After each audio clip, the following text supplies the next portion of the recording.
Shalom, selamat pagi. Hari ini saya akan bicara dengan tema hidup cuma sekali. Gunakan rumus ini. Sekali lagi, hidup cuma sekali. Gunakan rumus ini. Saudara-saudara, baru-baru cukup heboh tentang Coldplay. Orang rebutan untuk beli tiket Coldplay ya. Ada beberapa orang yang tertipu di Indonesia ini. Dan saya menemukan beberapa meme mengenai ini, saudara, menarik sekali, bisa dikasih lihat. Saking orang mau beli tiket Coldplay, lalu ada meme yang keluar begini ya. Aku setelah tahu Coldplay mau konser di Indonesia. Dia searching di Google, yang pertama, cara ditagih pinjol dengan sopan. Artinya, dia mau pinjam uang di online demi beli tiket Coldplay. Lalu dia searching lagi, sertifikat rumah biasanya ditaruh di mana? Ini bahaya ini. Udah menjurus pada kekerasan nih. Kekerasan dalam arti sampai mau jual sertifikat atau gadai sertifikat demi beli tiket Coldplay. Lalu dia cari lagi cara tidak grogi ditagih pinjol. Cara mendapatkan uang cepat dalam 1 hari. Cara tidak ditangkap polisi. Ya mungkin saudara nggak bisa lihat ya, kecil ya. Jadi ini sebuah meme untuk menunjukkan bahwa saking orang mau menang war ticket ya, perang tiket atau berebutan membeli tiket konser itu, orang sampai rela melakukan apa saja. Satu meme lagi yang cukup tragis ini seperti ini ya. Mamanya lagi jaga bayi, tapi karena dia lagi war tiket ya, akhirnya anaknya itu lagi kebakar. Mamanya bilang, "Ntar dulu nak, mama lagi war tiket nih." War tiket. Jadi meme ini dibuat untuk menunjukkan betapa orang itu pengen banget untuk dapat tiket sehingga rela melakukan apapun, sampai anaknya pun dibiarin demi dapat tiket itu, saudara. Lebih update lagi, yaitu tim Argentina. Erick Thohir bilang war tiketnya Argentina akan lebih booming daripada Coldplay. Ada lagi seperti ini ya di berita, lebih booming dari Coldplay, Indonesia lawan Argentina nanti. Ada lagi seperti ini, yakin lebih booming daripada Coldplay. Nah, jadi dibandingkan, saudara, karena nanti dia di stadion yang sama akan konser, stadion yang sama akan pertandingan juga, yaitu di GBK ya. Jadi konsernya di situ November nanti, Juni ini akan datang Argentina itu akan datang bertanding. Nah, sampai Cak Lontong, salah satu komedian Indonesia, bilang tiket untuk nonton Argentina bisa dipakai terusan untuk Coldplay, asal syaratnya tinggal sampai November di stadion. Jadi nggak keluar-keluar dari stadion ya, bisa dipakai terusan tiket nonton konser Coldplay nanti. Lalu ada meme seperti ini ya, war tiket Coldplay, no gitu. Tapi war tiket Argentina, oke gitu. Saking dia pengen nonton Argentina. Lalu di media sosial, saudara, liar lagi ini meme-meme seperti ini ya. Ketika permainan ngotot Asnawi dipertemukan Messi yang full gocek. Pemain andalan Indonesia salah satunya adalah yang bernama Asnawi ini. Nah, Asnawi ini sekarang lagi di meme-memekan atau dibuat karikaturnya dengan Messi gitu ya. Mau dipadankan, dan Asnawi ini biasanya suka ngotot sampai harus sliding gitu ya, tackle pemain gitu. Sampai ada seperti ini, lihat. Nama Asnawi akan diingat dunia jika membuat Messi benar-benar pensiun. Karena nanti kemungkinan akan ditendang gitu. Si Messi-nya ya. Messi ini pemain bola yang cukup dicintai oleh banyak penggemar bola, saudara, selain Cristiano Ronaldo. Bagi orang-orang tua yang udah tahu ikut bola ya, saya terangkan sedikit aja. Nah, lalu dibuat meme lagi, Coldplay bisa lain kali.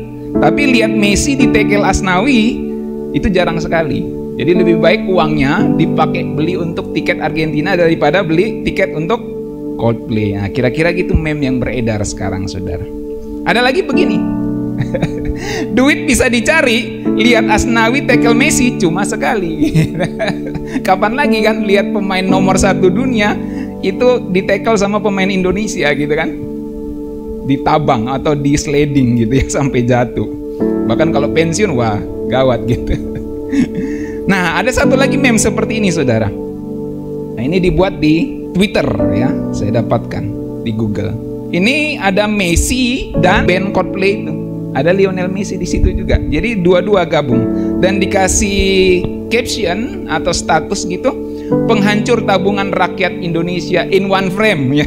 Jadi penghancur tabungan rakyat Indonesia ini lagi dalam satu bingkai, dalam satu frame, yaitu Coldplay dan Messi.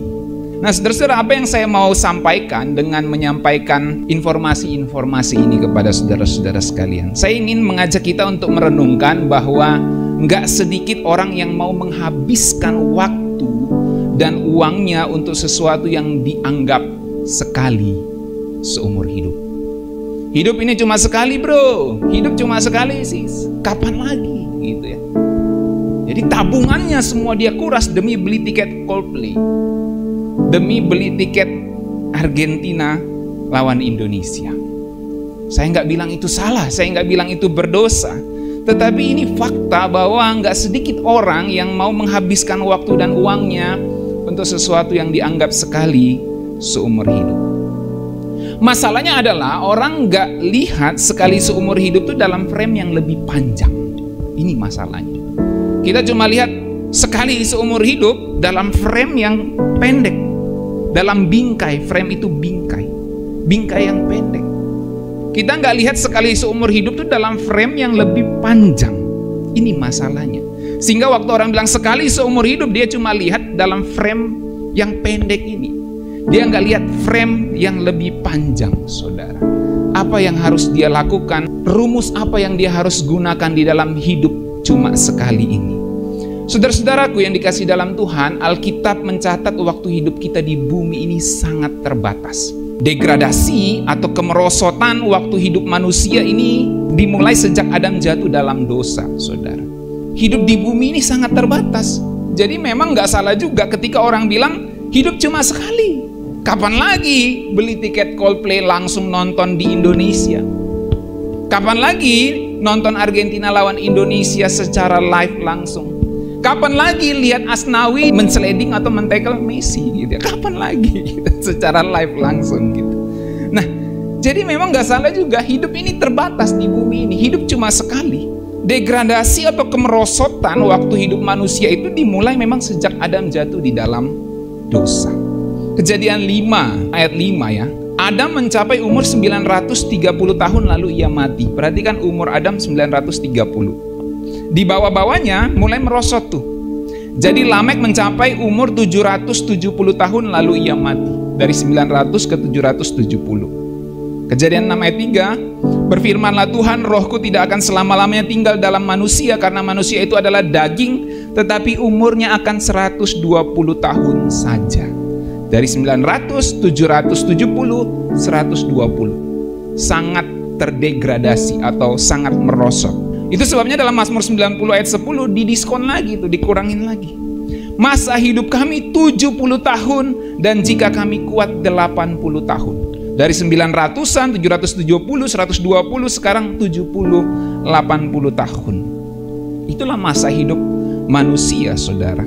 Kebanggaannya adalah kesukaran dan penderitaan kalau 70-80 tahun ke atas. Sebab berlalunya buru-buru dan kami melayang lenyap.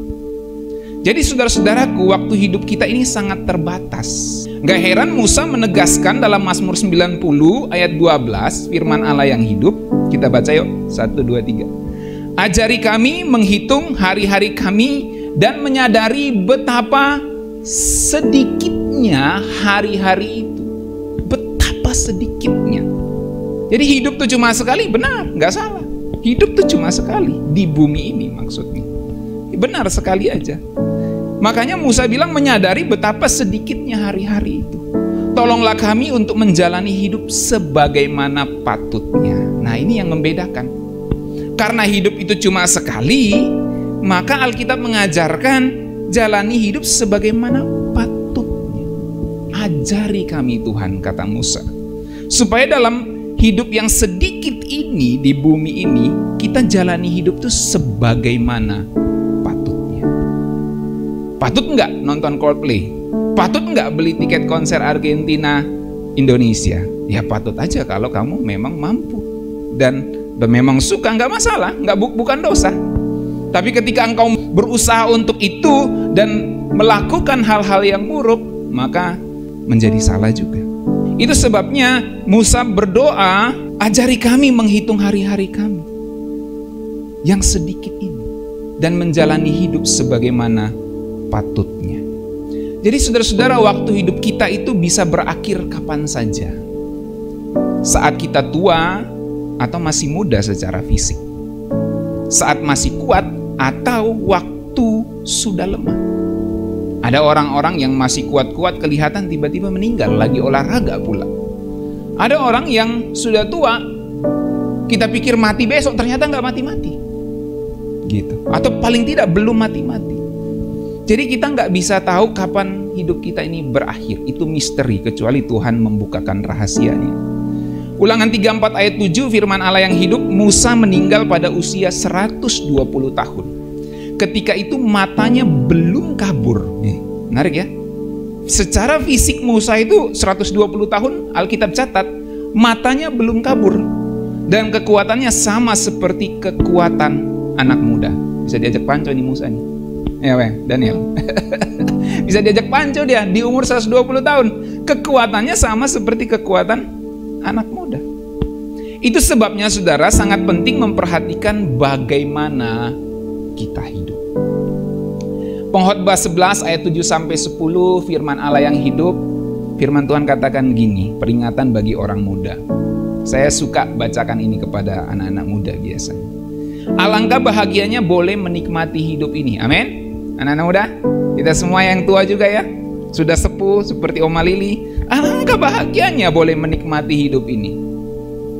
Berapapun panjangnya umur seseorang, biarlah dia bersuka cita sepanjang hidupnya. Alkitab kasih tahu, jangan murung. Bersukacitalah sepanjang hidupmu. Tetapi hendaknya ia ingat bahwa kekekalan jauh lebih panjang. Ini yang saya bilang, hidup cuma sekali, tapi kamu harus lihat dalam frame yang lebih panjang. Kalau kamu hidup cuma sekali, ayo hidup cuma sekali nih, kapan lagi ngedrugs? Kapan lagi narkoba? Kapan lagi mabuk-mabukan? Kapan lagi? Kapan lagi kita coba sesuatu yang ini, yang dilarang ini? Kapan lagi? Jadi kita cuma lihat dalam frame yang pendek. Kita nggak lihat dalam frame yang lebih panjang. Tapi apakah Alkitab mengekang kita dan mau kita menjadi orang yang pakai jubah pendeta, terus bertapa di gua, jauh dari kehidupan duniawi? Tidak seperti itu. Alkitab katakan bersukacitalah sepanjang hidupmu.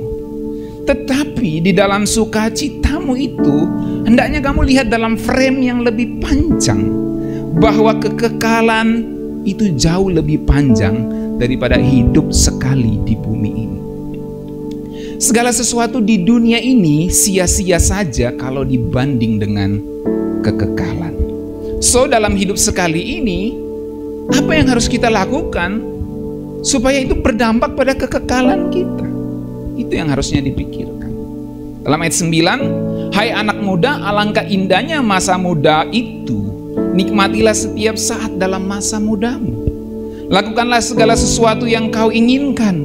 Nikmatilah segala macam kesenangan. Nikmati saja kesenangan-kesenangan yang ada. Tidak salah. Asal kamu ingat bahwa segala perbuatanmu harus kau pertanggungjawabkan kepada Allah. Di sini masalahnya. Kesenangan apa yang kita nikmati akan kita pertanggungjawabkan di hadapan Tuhan. Ini nasihat firman Tuhan untuk kita semua. Jadi hidup ini cuma sekali. Benar, hidup cuma sekali. Tapi kamu harus lihat dalam frame yang lebih panjang. Karena Alkitab tidak melarang kita menikmati segala macam kesenangan. Tapi masalahnya adalah bahwa semua kesenangan itu, semua yang kamu perbuat, kau akan pertanggungjawabkan kepada Allah. Itu sebabnya dikasih nasihat lagi. Jadi buanglah kesedihan dan penderitaan. Jadi anak muda itu harus semangat, harus bersuka cita di dalam masa muda kita. Jangan sedih terus, berpikir terus hidup ini sulit, hidup ini menderita gitu. Menderita untuk Kristus, iya, dari segala kesenangan dosa. Tapi kita harus bersuka cita di masa muda kita. Tetapi ingatlah bahwa masa mudamu itu dengan masa depannya mungkin berlalu dengan sia-sia. Menarik juga dipakai kata mungkin berlalu dengan sia-sia. Kenapa mungkin berlalu dengan sia-sia? Karena bisa saja tidak berlalu dengan sia-sia. Amin. Jadi masa muda kita ini bisa tidak berlalu dengan sia-sia. Pertanyaannya sekarang, kalau hidup di bumi cuma sekali, bagaimana supaya nggak sia-sia? Semua baca. Hidup di bumi kan cuma sekali. Gimana supaya nggak sia-sia? Mungkin sia-sia masa mudamu dan masa depanmu, kata kitab Pengkhotbah. Kata mungkin di situ menunjukkan bahwa ada jalan supaya masa muda kita dan masa depan kita ini nggak menjadi sia-sia di hidup yang cuma sekali ini. Yang pertama, kita harus hidup dengan menambah hikmat, iman, dan pengenalan akan Tuhan seiring bertambahnya usia kita. Semakin kita dewasa, semakin kita bertambah umur, hendaklah hikmat Tuhan, iman kita, dan pengenalan kita akan Tuhan itu bertambah. Jangan bertambah usia, tambah pintar di dalam kejahatan. Bertambah usia, tambah pintar menyembunyikan dosa.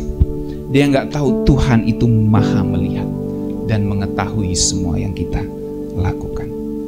Jadi seiring bertambahnya usia kita, semakin kita berhikmat, semakin kita penuh iman, dan pengenalan kita akan Tuhan semakin dalam. Kalau kita menggunakan cara menambah ini, saudara-saudara, maka bertambahnya usia itu bukanlah sesuatu yang sia-sia. Itu sebabnya kitab Pengkhotbah bilang mungkin sia-sia masa depan dan masa mudamu. Tapi masa mudamu dan masa depanmu tidak sia-sia kalau kamu hidup dengan cara menambah. Menambah hikmat, iman, dan pengenalan akan Tuhan seiring bertambahnya usia kita. Saudara-saudaraku, Tuhan Yesus sendiri menggunakan cara ini. Seiring bertambah usianya, Alkitab catat kapasitasnya bertambah. Lukas 2 ayat 52 firman Tuhan katakan, dan Yesus makin bertambah besar dan bertambah hikmatnya dan besarnya dan makin dikasihi oleh Allah dan manusia. Jadi semakin kita bertambah dewasa, kita harus bertambah hikmat dan besar kerohanian kita ini. Waktu kita bertambah besar, roh kita itu bertambah strong, bertambah kuat, bertambah hikmatnya, saudara. Itu yang dilakukan Yesus. Jangan sampai kita bertambah usia, terus kita tambah dewasa di dalam kejahatan. Harusnya kita bertambah di dalam iman kita. Filipi 4 ayat 8 kita baca yuk sama-sama. Apa yang perlu kita tambahkan di dalam hidup? Ini salah satu contoh saja. 1, 2, 3. Jadi akhirnya saudara-saudara, semua yang benar, semua yang mulia, semua yang adil, semua yang suci, semua yang manis, semua yang sedap didengar, semua yang disebut kebajikan dan patut dipuji, pikirkanlah semuanya itu. Ini yang perlu kita tambahkan di dalam hidup ini, saudara. Berarti semua yang manis, makanan yang manis-manis, Pak, bukan itu ya. Nanti kita sakit gula gitu. Jadi maksudnya kita menambahkan semua hal yang baik, yang kudus di dalam kehidupan kita. Ini hidup cuma sekali. Tambahkanlah, karena semua yang kamu tambahkan akan berdampak pada frame yang lebih panjang ke depan. Nah, setidaknya ada 5 area yang perlu kita tambahkan, semua yang berguna selama kita hidup cuma sekali di dunia ini. Yang pertama, pada area spiritual, kerohanian. Tambahkanlah hal-hal yang baik di situ, saudara. Rajin dengar firman Tuhan, rajin baca firman Tuhan, rajin berdoa. Itu hal-hal yang berguna untuk spiritual kita, saudara, kerohanian kita. Tambahkanlah semua hal yang berguna di dalam finansial. Kita perlu menambah pengetahuan soal keuangan karena kita ini penata layanan. Kita ini stewardship, saudara. Kita perlu menambah pengetahuan soal keuangan. Sebab kita hidup di dunia ini berhadapan dengan dunia. Fokus kita bukan cuma after life, tetapi present life ini. Bukan cuma soal sorga, apalagi kalau pendeta saudara suka khotbah langit baru, bumi baru. Itu benar. Fokus kita afterlife. Tetapi jangan lupa kita masih tinggal di dunia ini. Sebab kita diselamatkan bukan hanya untuk masuk sorga, tetapi kita diselamatkan itu dipanggil. Dipanggil artinya kita masih di dunia ini, kita dipanggil melakukan tugas. Artinya hidup kita harus jadi kesaksian. Bagaimana kita jadi kesaksian kalau secara finansial kita juga masih berantakan? Itu sebabnya kita perlu belajar banyak hal soal finansial. Sebab kita ini penata layanan. Semua bilang saya penata layanan. Ya, kita harus banyak belajar. Saudara dengarkan orang-orang yang sudah sukses, nggak salah. Ya, karena di gereja sangat jarang diajar soal finansial, soal keuangan. Jadi saudara bisa belajar dari banyak hal, semua yang berguna. Tambahkan itu. Ya. Lalu pelajari juga soal relationship, hubungan. Bagaimana kita membangun hubungan dengan lawan jenis kita, dengan keluarga kita, dengan saudara-saudara kita. Bagaimana kita membangun hubungan di dalam pekerjaan, secara profesional, di kantor, di mana saja. Itu relationship. Bagaimana suami membangun hubungan dengan istri, istri dengan suami. Bagaimana mendidik anak-anak, bagaimana anak-anak harus mentaati orang tua. Ini semua berhubungan dengan relationship. Apalagi yang masih jomblo mau menikah, nah itu nantinya, atau mau membangun hubungan, pelajari semua teknik, semua ilmu soal relationship. Ini penting ditambahkan di dalam kehidupan yang cuma sekali ini. Amin. Lalu area berikutnya adalah kesehatan fisik, supaya hidup kita ini nggak sakit-sakitan. Kalau kita jadi sakit-sakitan, susah kita jadi saksi. Walaupun sakit-sakitan pun bisa tetap jadi saksi. Saya katakan tentu ada masa-masa, ada batas-batas usianya. Tapi kalau masih muda, bentar-bentar udah sakit mah, bentar-bentar udah ini, kita susah ngomong soal Tuhan karena kita harus sehat secara fisik untuk menyaksikan Tuhan kita itu Tuhan yang benar. Saya tidak katakan orang sakit, orang cacat tidak bisa bersaksi, saya tidak katakan gitu. Tetapi kalau kita dalam keadaan yang 100% Tuhan izinkan kita dalam keadaan yang normal seperti ini, maka kita harus jaga semuanya. Tentu ada batas-batas di luar kemampuan kita, saya tahu. Tetapi apa yang bisa kita lakukan, lakukan. Ya, beberapa hari ini saya mulai rajin push up supaya badan saya kalahin Joshua gitu. Ya Jos, bercanda Jos ya. Gitu. Jadi kalau saudara lihat badan saya mulai gini-gini, itu karena rajin push up. Karena saya sadar, saudara, rohani kita bukan cuma harus dikembangkan, fisik kita juga harus diolah. Kalau gembala saudara sakit-sakitan, gimana coba? Gitu kan susah kan, saudara sendiri susah nanti. Jadi ya bersyukur kita kalau masih sehat, jaga kesehatan. Tapi kalau sudah sakit, Tuhan izinkan, ya udah terima aja, jalani dan berusaha untuk lebih baik lagi. Jadi kita harus tambahkan segala sesuatu yang berguna untuk kesehatan fisik kita. Ya, yang mulai gendut perutnya, masih muda, ya mulai lihat-lihat, aduh, kayaknya saya nggak bagus nih. Saudara, satu titik balik saya, ya salah satu titik balik saya dalam beberapa waktu ini adalah ketika saya berkaca. Waktu saya ngaca, saya buka pakaian, saya ngaca, kok badan saya jadi kayak gini gitu ya, tipis di sini gendut gitu ya. Gimana saya mau jadi pemberita kebenaran kalau model saya kayak gini gitu kan. Di hati saya gitu. Ketika saya cermin di kamar tuh, kok perut saya gini, dada saya mulai kecil gitu, ini juga kecil. Ya, bukan untuk gaya-gayaan, tapi gimana saya mau melayani orang kalau saya sendiri tidak jadi teladan, tidak jadi model gitu kan. Maka ada titik balik, mulailah ya, push up, olahraga. Amin, amin. Ayo kita semua ya, mulai olahraga, mumpung yang masih muda-muda terutama ya. Kalau Oma Lili masih kuat, saudara akan malu lihat Oma Lili. Karena saya sendiri sudah lihat waktu beliau masih kuat. Jalannya lebih cepat dari saya gitu ya. Jadi rajinlah kita ini anak-anak muda nih olahraga, mulai. Tambahkan nutrisi yang baik, jangan goreng-gorengan terus.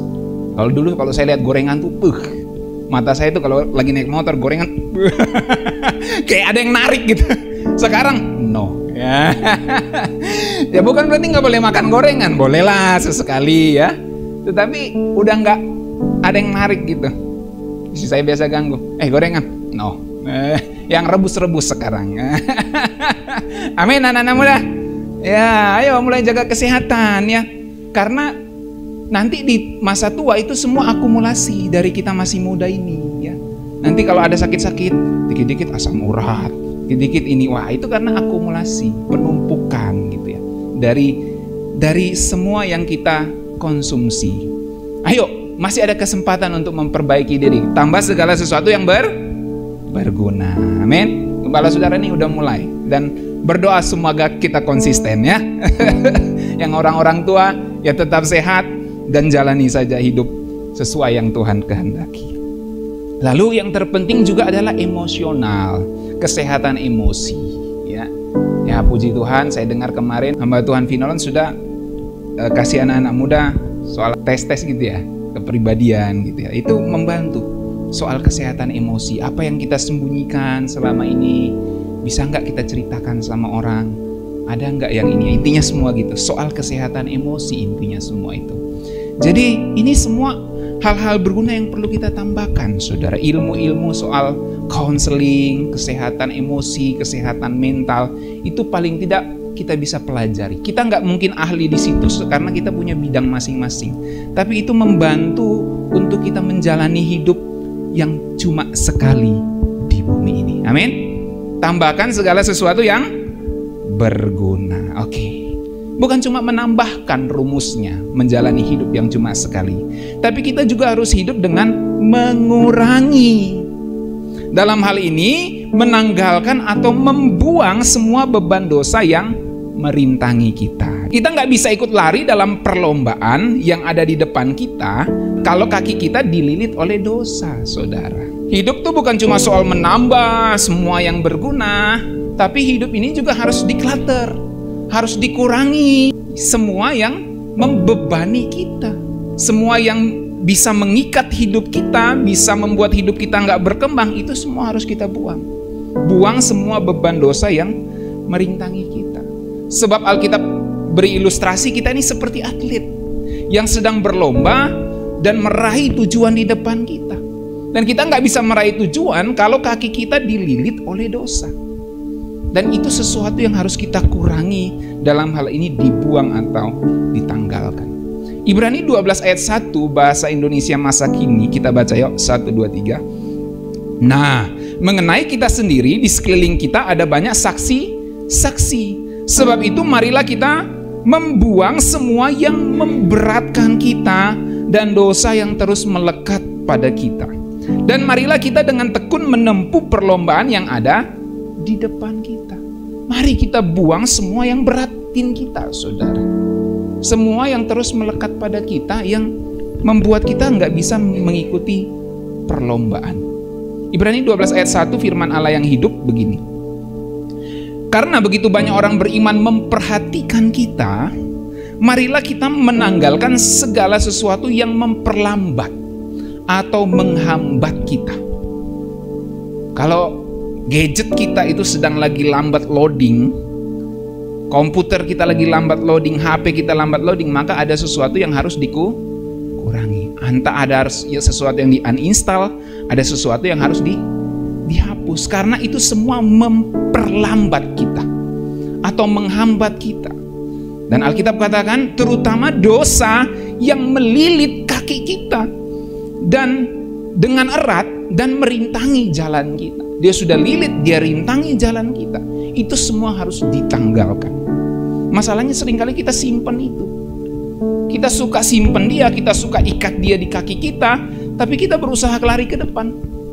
Kita tetap Kristen, kita tetap ke gereja, kita tetap melayani Tuhan, kita tetap fokus kepada panggilan Tuhan, tapi kita masih tetap suka ikat diri kita dengan dosa. Ini masalahnya, saudara. Alkitab sampaikan, lepaskan semua itu. Lepaskan semua beban dan dosa yang merintangi kamu.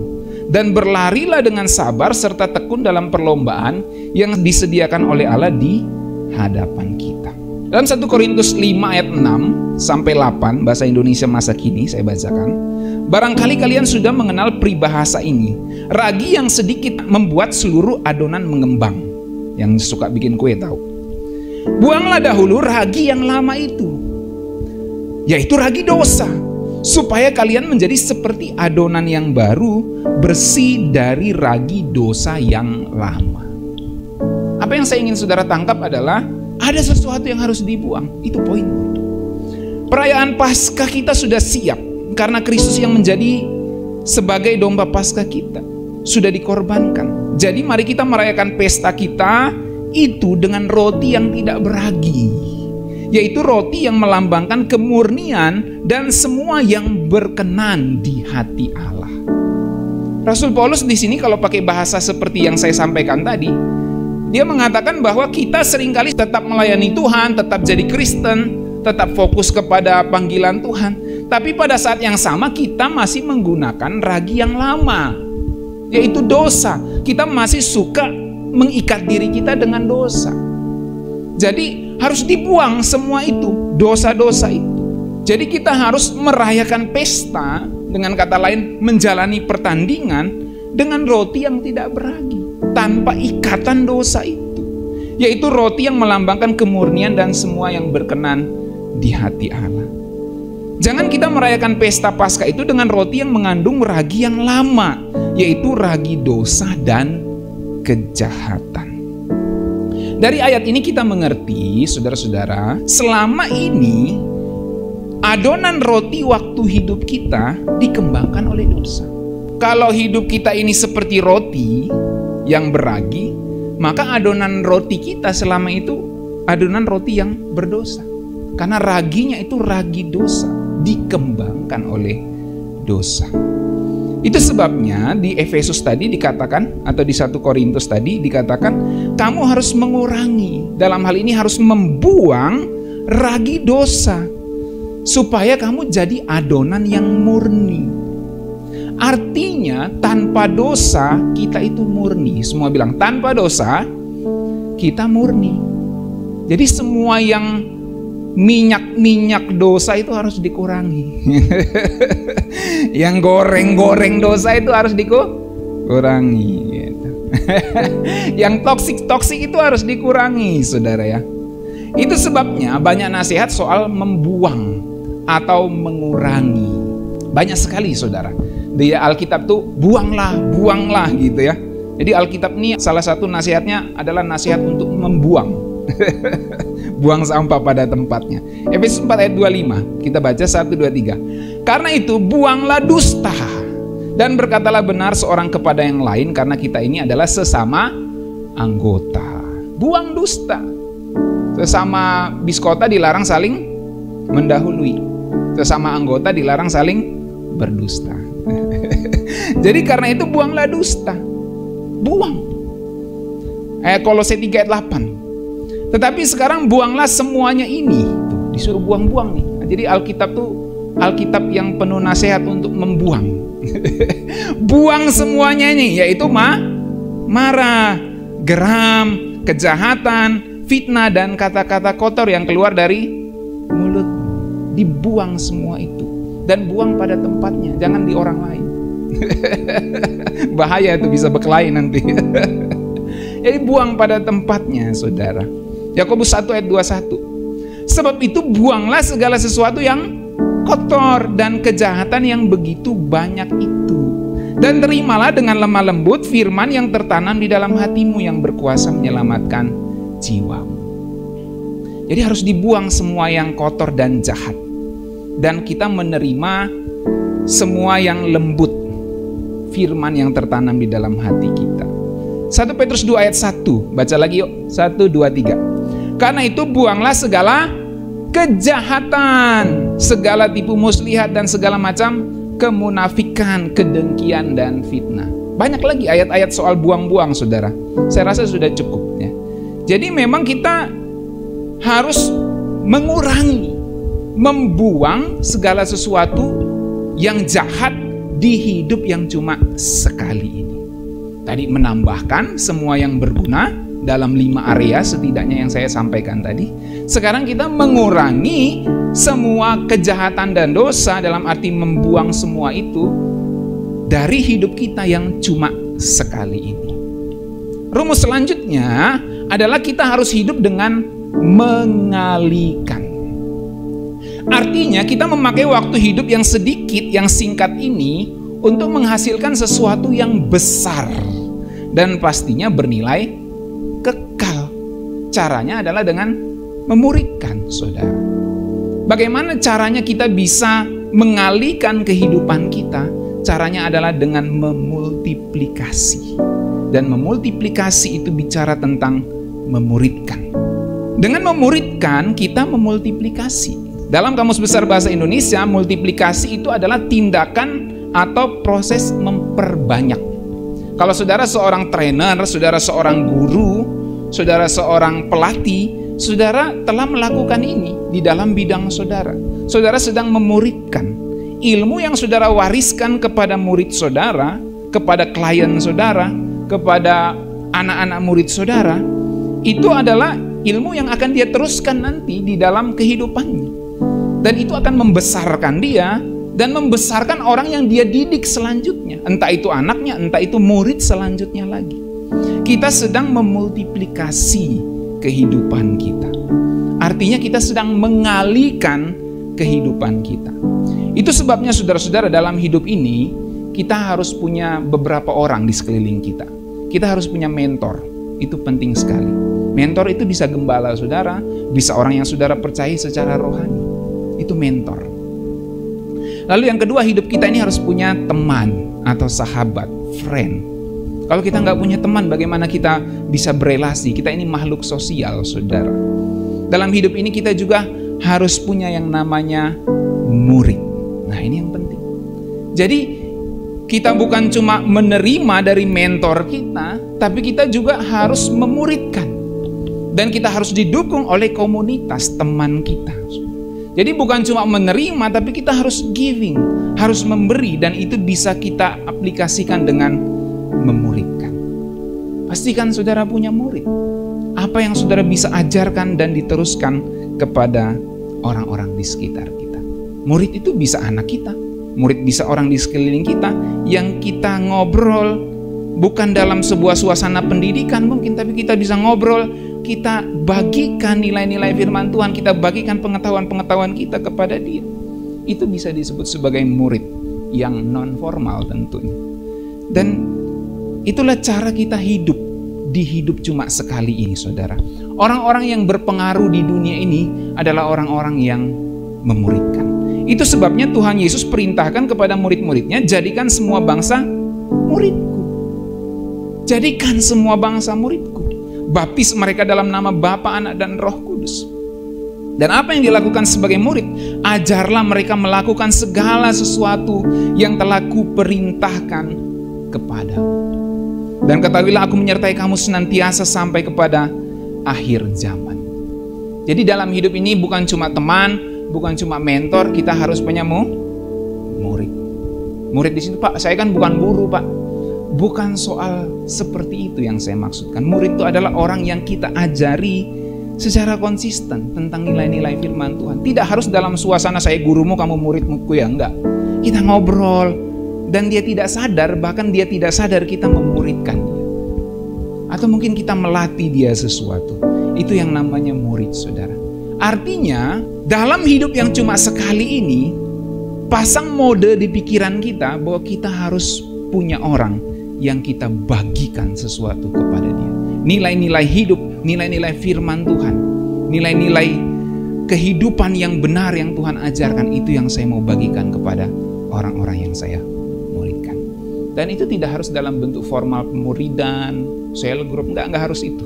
Itu bisa dalam bentuk ngobrol, itu bisa dalam bentuk hal-hal yang non formal, saudara. Dan itu bukan hanya untuk panggilan untuk guru-guru di sekolah, trainer-trainer, atau orang-orang yang sedang melatih, coach-coach, bukan cuma untuk itu. Tetapi kita semua, saudara, kita memuridkan. Amin. Ibu Au sudah ada muridnya. Orang-orang yang dia temui, yang dia ngobrol-ngobrol, Ibu Lili juga. Ibu Jen juga pasti. Ada orang-orang yang dia ngobrol, yang dia temui, yang dia bagikan nilai-nilai firman Tuhan. Itu murid, saudara, yang non formal. Untuk menjadi guru yang baik, kita harus punya orang yang bisa kita pelajari dengan baik. Saudara-saudara, kita bisa memultiplikasi semua talenta yang Tuhan percayakan kepada kita dengan memuridkan. Hidup cuma sekali, maka pastikan rumus hidup kita bukan cuma menambah, mengurangi, tapi memultiplikasi, mengalihkan hidup kita dengan memultiplikasi semua talenta yang Tuhan percayakan. Kalau kita lihat perumpamaan tentang talenta di Alkitab dan perumpamaan tentang uang mina, saya pernah jelaskan ini kepada saudara-saudara di Rema Bible Teaching. Itu mengingatkan kita satu kali kelak Tuhan akan tanya, apakah kamu sudah gunakan cara hidupmu dengan mengalihkan. Perumpamaan tentang talenta dan uang mina, hambanya harus mempertanggungjawabkan semua talenta dan semua mina yang dipercayakan oleh tuannya. Dan apa yang tuannya tuntut? Pengalihan. Apa yang tuannya tuntut? Multiplikasi dari apa yang dipercayakan. Kalau kamu dipercayakan 1 talenta, paling tidak harus jadi 2 talenta. Dipercayakan 5 talenta, paling tidak jadi 10 talenta. Dipercayakan 10 talenta, paling tidak jadi 20 talenta. Yang dituntut adalah multiplikasi, pengalian dalam hidup. Oleh sebab itu mari kita memultiplikasi talenta kita kepada orang-orang di sekitar kita. Selanjutnya, hidup bukan cuma soal menambah, mengurangi, dan mengalihkan. Hidup juga soal membagi. Kita harus membagikan waktu kita pada orang lain. Kita nggak boleh egois dengan hanya hidup untuk kepentingan diri sendiri. Apalagi di zaman gadget, gitu. Peduli amat sama orang. Gitu. Nggak boleh egois, saudara. Dari hal-hal sepele kita harus belajar berbagi. Biasanya kalau saya duduk di kereta gitu ya, lagi ke Jakarta, saya lihat ibu-ibu, ya udah silakan untuk dia duduk. Saya berdiri saja. Kasihan ibu-ibu, harus dipersilakan, saudara. Dan ada orang yang begitu egois. Saya lagi berdiri, saya lihat oma-oma baru masuk ke kereta dan orang-orang muda langsung pura-pura tidur. Padahal tadi dia tidak tidur. Begitu lihat oma-oma datang, dia langsung tidur. Saya bilang, bagaimana kalau emaknya yang masuk itu, orang itu bisa tidak mempersilahkan. Ya. Jadi ada orang-orang yang egois, sudah mungkin dia pikir juga, ya nggak salah juga mungkin dari perspektif dia, gua kan bayar, gua bayar untuk duduk. Tapi di sini kita harus belajar, hidup itu harus belajar berbagi. Kita nggak boleh egois dengan hidup hanya untuk diri sendiri, saudara. Nah sekarang tuh banyak di media sosial orang-orang yang berbagi dengan cara nggak wajar.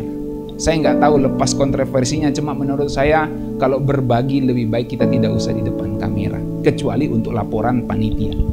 Sekarang tuh heboh tuh di TikTok, di medsos gitu ya, di mana saja orang bagi gitu ya. Entah dia pura-pura kasih uang jatuh, entah dia berbagi terus direkam kamera, berbagai cara saudara orang hidup berbagi demi konten. Apakah dia ikhlas atau karena sebuah konten? Saya nggak tahu ya, biar Tuhan hakimnya.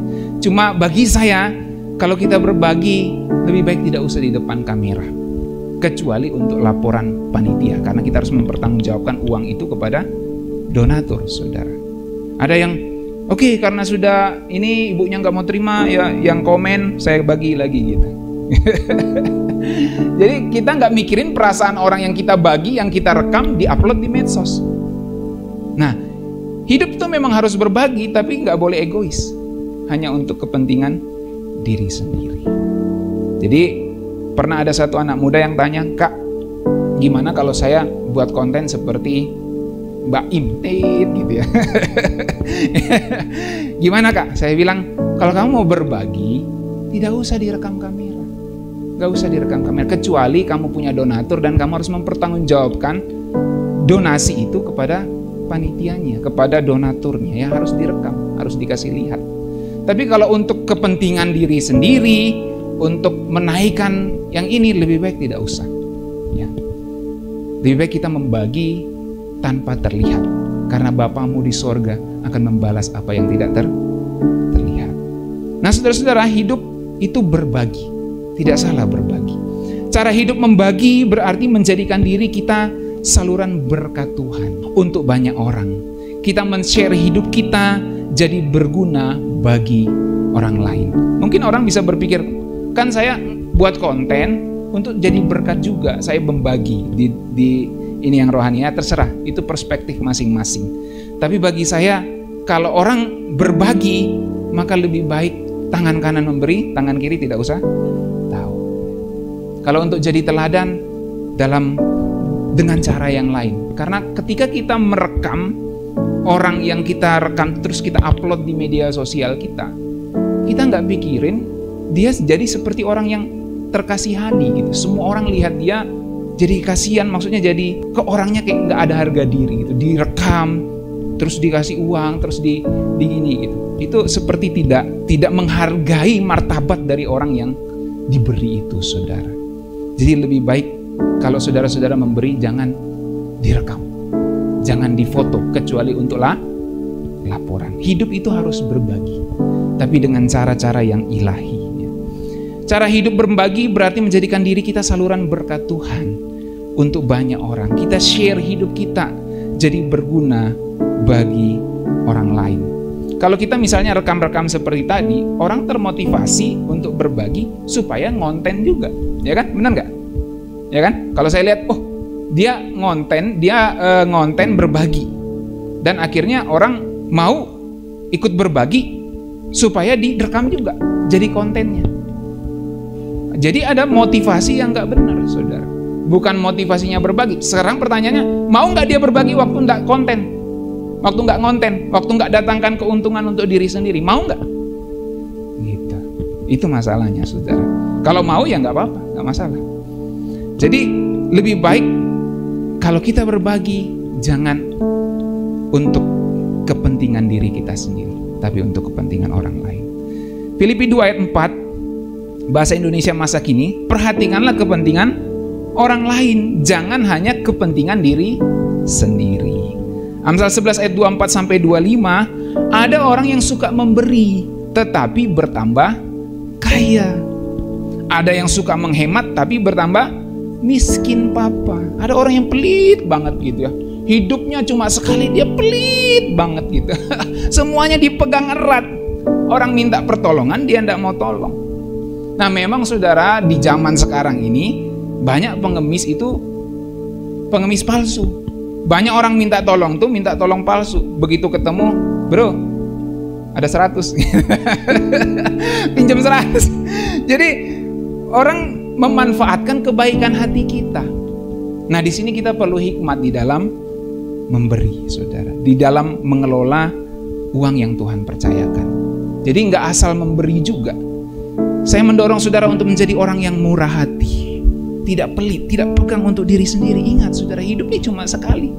Nanti kalau kita mati, masuk di peti, masuk ke lubang kubur, kita nggak bawa itu semua duit kita. Kita nggak bawa rekening uang di tabungan kita, saudara. Kita wariskan oke, tapi kita nggak bawa itu. Jadi jangan jadi orang yang pelit. Sebab Alkitab ajarkan orang yang suka memberi bertambah kaya. Karena kalau kita lihat, oh saya miskin-miskin aja suka memberi, karena kamu lihat frame pendek nih. Kamu nggak lihat apa yang kamu tabur di sorga. Apa yang kamu tabur, itu akan kamu tuai, Alkitab bilang. Mungkin kamu suka memberi dan secara real, kamu masih miskin aja. Kamu suka memberi secara real, kamu masih gitu-gitu aja secara ekonomi. Tapi kamu lupa lihat frame yang panjang, bahwa semua yang kamu tabur, itu pasti akan kamu tuai di kekekalan. Amin, saudara. Saya percaya akan hal itu. Bahwa ketika kita memberi, kita sedang membangun rumah kita di sorga. Itu sebuah ungkapan bahwa semua yang kita lakukan akan berdampak pada kekekalan. Jadi orang yang suka memberi tapi bertambah kaya. Bisa kaya secara fisik, bisa kaya secara rohani. Orang yang suka menghemat, begitu pelit dia genggam, tapi bertambah miskin dan papa. Kenapa dia suka hemat tapi bertambah miskin dan papa?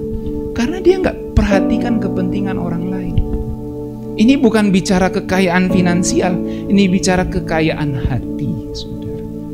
Apakah engkau menjadi orang yang murah hati atau jadi orang yang begitu pelit? Orang yang banyak memberi akan berkelimpahan. Orang yang suka menolong akan ditolong juga. Kisah 20 ayat 35. Kita baca bersama. 1, 2, 3. Dalam segala sesuatu telah kuberikan contoh kepada kamu bahwa dengan bekerja demikian kita harus membantu orang-orang yang lemah dan harus mengingat perkataan Tuhan Yesus, sebab ia sendiri telah mengatakan adalah lebih berbahagia memberi daripada menerima. Menerima itu bahagia. Botek orang bilang, bohong kalau kita nggak bahagia menerima. Menerima itu bahagia. Apalagi kalau sudah bilang, Pak, sudah ditransfer, wow, itu bahagia, senang tuh. Ya kan, bohong kalau kita ndak bahagia kalau menerima, kecuali menerima yang memang ada tujuannya atau apa, kita tahu itu ada tujuannya mencelakakan kita, menjebak kita, ya bisa saja. Tetapi secara umum dalam kasus yang normal menerima itu bahagia toh. Tetapi Alkitab ajarkan lebih berbahagia memberi daripada menerima. Kalau saudara pernah mengalami hal ini, saudara berbahagia. Waktu saudara terima 100.000 dari orang, dengan waktu saudara bisa memberi 100.000 kepada orang lain. Saudara rasa bahagia mana? Menerima atau memberi? Kalau hidup saya, kesaksian saya, bahagia memberi 100 daripada menerima 100. Lebih berbahagia. Bukan berarti menerima nggak bahagia, tapi lebih berbahagia memberi. Karena apa? Saya bisa dipercayakan Tuhan menjadi saluran berkat bagi orang lain. Nah, ini yang harus kita lakukan. Rumus yang harus kita pahami di hidup cuma sekali. Berbahagia memberi daripada menerima.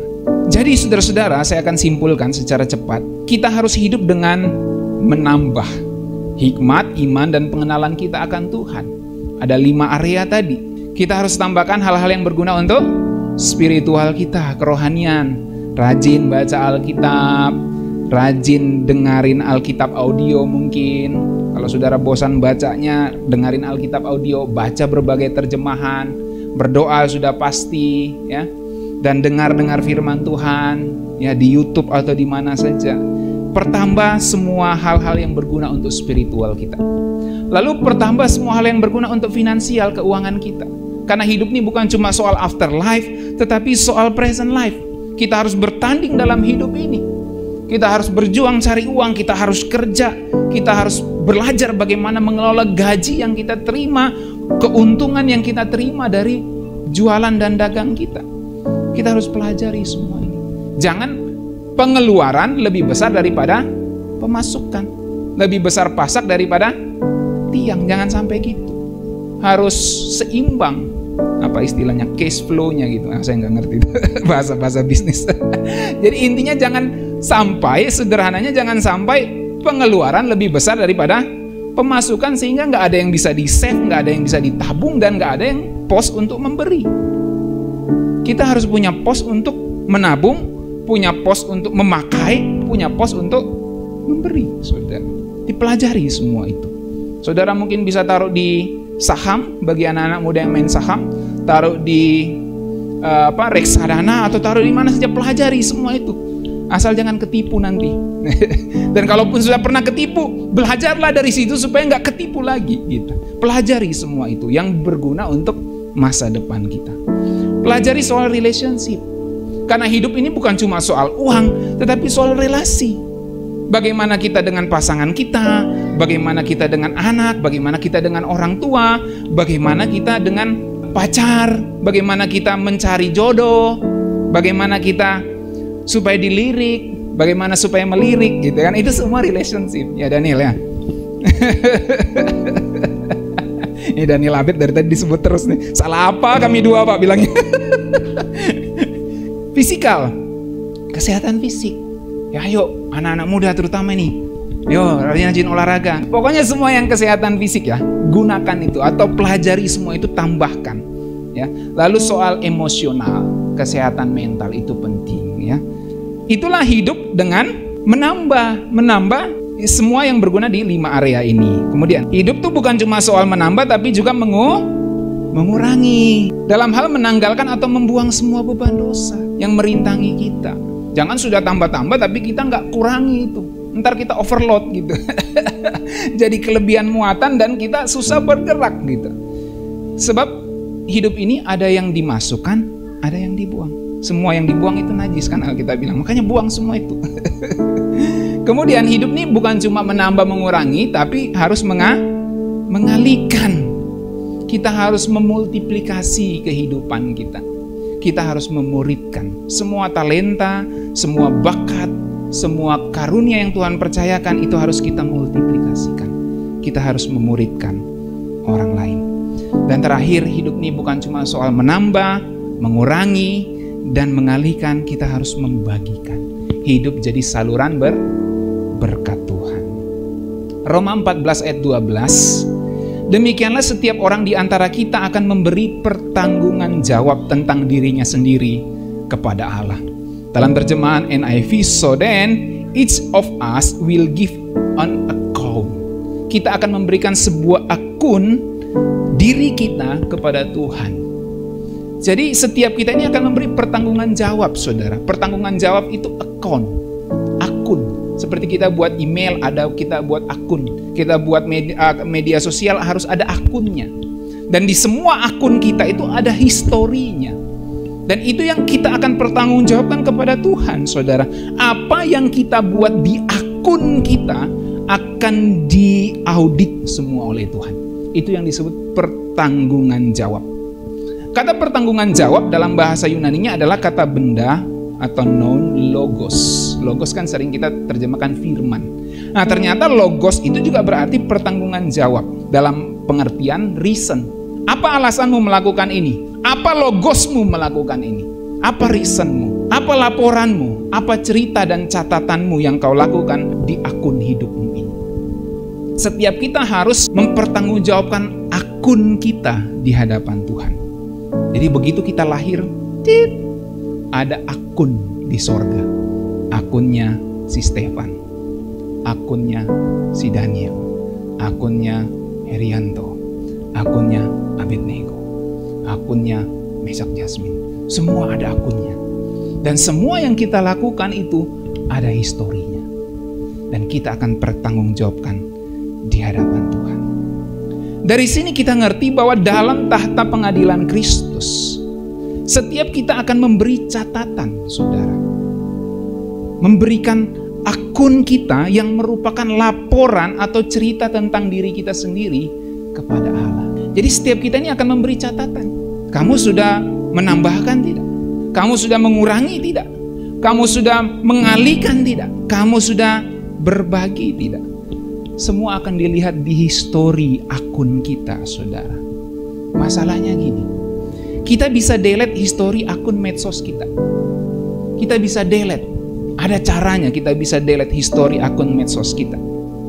Tapi kita nggak bisa delete histori akun hidup kita. Setiap yang kita lakukan di bumi ini ada jejak digital di gadgetnya Tuhan. Jadi di gadgetnya Tuhan tuh, saudara, kalau Tuhan punya gadget gitu, semua akun hidup kita itu dia bisa buka. Dia hacker di atas segala hacker.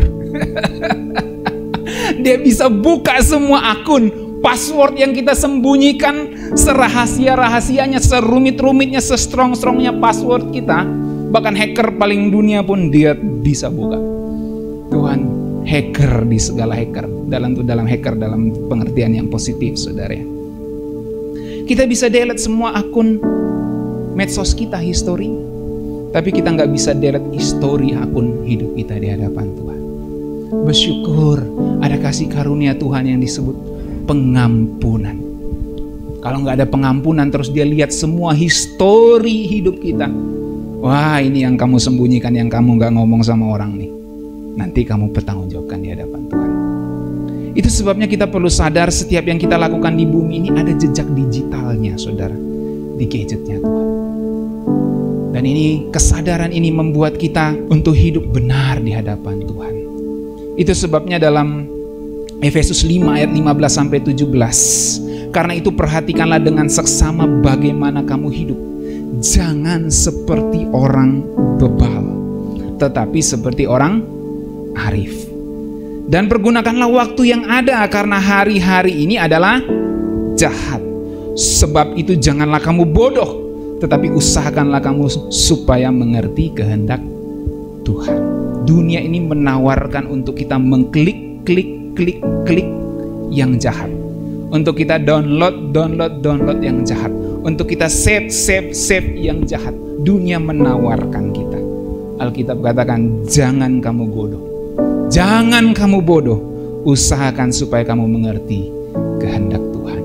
Dan ingat, Tuhan hacker di atas segala hacker bisa buka semua akun itu saat penghakimannya nanti. Itu sebabnya pastikan kita menggunakan hidup kita dengan rumus ini. Sebab hidup cuma sekali di bumi. Gunakan rumus ini. Yang pertama, tambahkan sesuatu yang berguna. Tambahkan segala sesuatu yang berguna. Yang kedua, kurangi. Buang semua dosa dan kejahatan. Dan yang ketiga, kalikan dengan memuridkan. Dan yang terakhir, bagikan.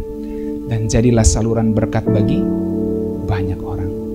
Hidup cuma sekali, bro and sis. Hidup cuma sekali, bapak dan ibu. Gunakan rumus ini. Tambah, kurang, kali, bagi. Saudara diberkati, amin. Saudara dapat perspektif baru, amin. Mari kita berdoa.